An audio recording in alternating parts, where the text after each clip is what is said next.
Hello friends, मैं मनीष आप सभी के अपने YouTube channel learn with fact पे स्वागत करता हूं। जैसा कि हमने प्रीवियस वीडियो में डिस्कस कर चुके हैं कि हम कोई एक टॉपिक को चूज करेंगे और उस टॉपिक पे 6 या 7 मिनट मैक्सिमम हम उस टॉपिक पे डिटेल में बात करने की कोशिश करेंगे। उसी सीरीज को हम आगे बढ़ाते हुए आज 2 टॉपिक को चूज किए हैं। हमें तो एक ही टॉपिक चूज करना है, लेकिन आज 2 टॉपिक चूज करने के पीछे कोई कारण है, क्योंकि जो ये दोनों टॉपिक हैं आपस में इंटरलिंक्ड है, मतलब एक दूसरे से जुड़े हुए टॉपिक है।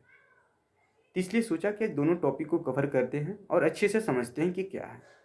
तो जो आज का हमारा टॉपिक होगा वह है मनी डिप्रेसिएशन, मुद्रा का मूल्यह्रास, और मनी डिवैल्यूएशन, मुद्रा का अवमूल्यन।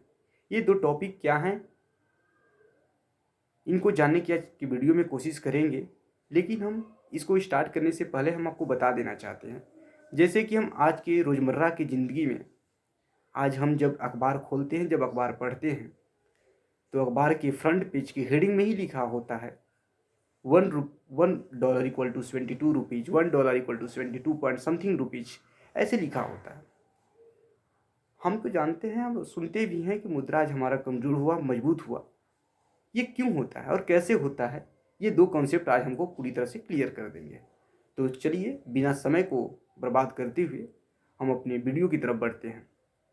तो आज का जो पहला टॉपिक होगा वह होगा मनी डिप्रेसिएशन, मुद्रा का मूल्यह्रास।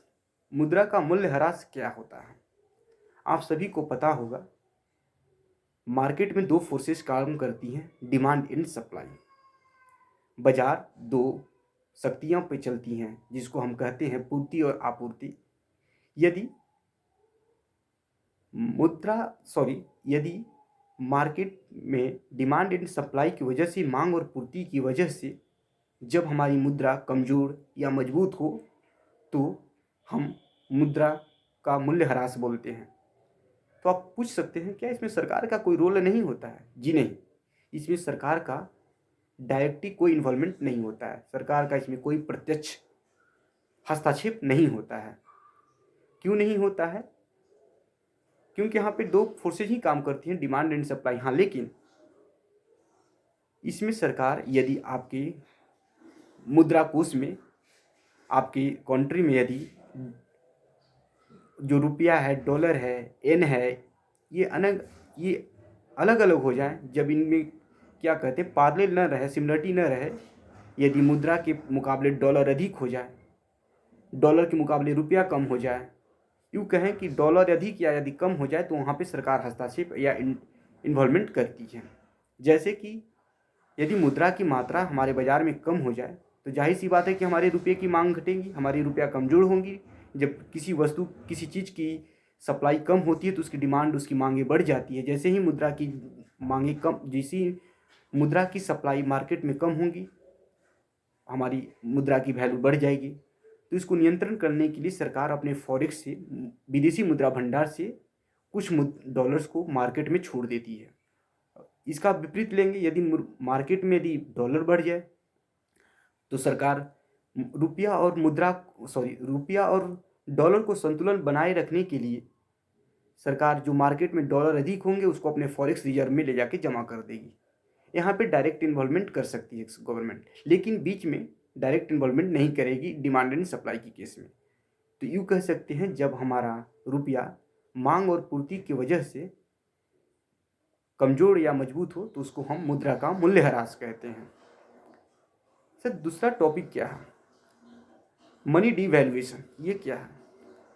मनी डिवैल्यूएशन या मार्केट के फोर्सेस पे काम नहीं करती है, इसको डायरेक्टली सरकार लेती है। और आज़ादी के बाद हमारे देश में 3 ही बार मुद्रा का अवमूल्यन किया गया है। मुद्रा का अवमूल्यन डायरेक्ट सरकार करती है, इसमें कोई भी मार्केट की फोर्सेस, डिमांड एंड सप्लाई का कोई रूल नहीं होता है। और इसमें आज़ादी के बाद हमारे मुद्रा का अवमूल्यन 3 बार ही हुआ है।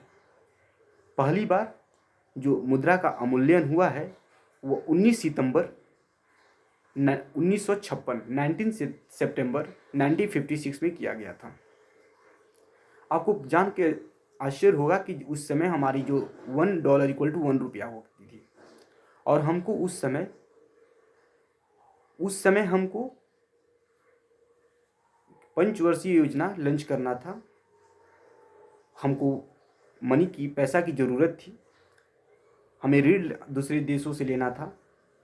तो जब हमने दूसरे देश से ऋण मांगा, कर्ज मांगा, तो उन्होंने कहा कि हाँ, आपकी रुपया और हमारे डॉलर बराबर है, हम आपको $1 देंगे तो आप हमें $1 ही वापस करेंगे, और उसके साथ जो ब्याज होगा आप देंगे, हमें तो कोई ज़्यादा फ़ायदा होगा नहीं। तो उनका कहना था कि यदि आप अपने मूल्य का ह्रास करें, अपने मूल्य के दाम को घटाएं, तो उस समय में सरकार को मजबूरन $1 इक्वल टू 4 रुपया करना पड़ा था। तो वो पहला केस था जबकि हमारे रुपये का अवमूल्यन किया गया था। दूसरे केस में 5 जून 1966 को हमारे रुपये का अवमूल्यन किया गया। ऐसा क्यों? क्योंकि 1962 में चीन के साथ हमारा युद्ध हुआ, 1965 में पाकिस्तान के साथ युद्ध हुआ। दुर्भाग्यपूर्ण कहें कि उसी समय हमारे देश में अकाल और सूखा पड़ गया। जो हमारी अर्थव्यवस्था थी, जो हमारी इकोनॉमी थी, पूरी तरह से चरमरा गई। यूँ कह सकते हैं कि जो हमारी इकोनॉमी थी जस्ट लाइक ए डोलड्रम हो गया था। तो हमें दूसरे देशों से कर्ज लेना पड़ा।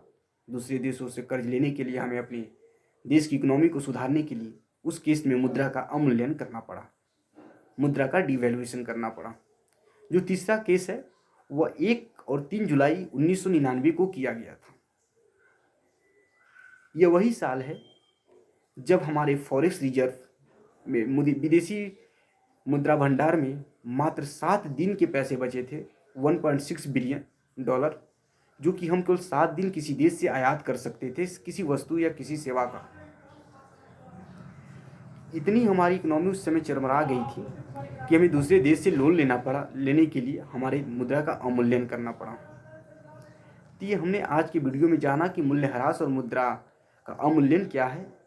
मूल्य का ह्रास हमने देखा कि जब डिमांड एंड सप्लाई की वजह से जब मुद्रा कमज़ोर या मजबूत होती है तो उसको मूल्यह्रास कहते हैं।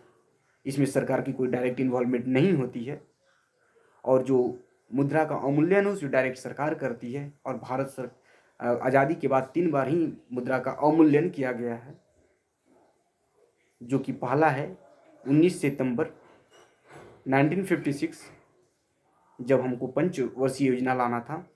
दूसरा 5 जून 1966 जब 1962 और 65 का जो चीन और पाकिस्तान के क्रमशः जो युद्ध हुए थे, और दुर्भाग्यपूर्ण उस समय हमारे देश में अकाल पड़ गया था, सूखा हो गया था, इसलिए हमें लोन लेने के लिए हमें अपने मुद्रा का अवमूल्यन करना पड़ा। और दूसरा 1 और 3 जुलाई 1991 LPG, जो उस समय हमारी जो इकोनॉमी थी पूरी तरह से चरमरा गई थी, जो हमारे फॉरेक्स रिजर्व में 1.6 बिलियन ही थी। दूसरे देशों से कर्जा लेने के लिए, दूसरे देश से हमें लोन लेने के लिए जो अपने मुद्रा का अवमूल्यन करना पड़ा, वह तीसरी बार रहा। हाँ, और जो सबसे ज़्यादा किसी साल में अवमूल्यन हुआ है तो 1991 में हुआ है, वह 3 बार अवमूल्यन हुआ है। तो फ्रेंड्स, आज की वीडियो में आज के ये 2 टॉपिक को हमने डिस्कस किया। उम्मीद है कि आप हमारे टॉपिक को समझे होंगे। यदि आपकी कोई डाउट होगी तो आप हमें कमेंट बॉक्स में पिन कर सकते हैं। Thank you so much.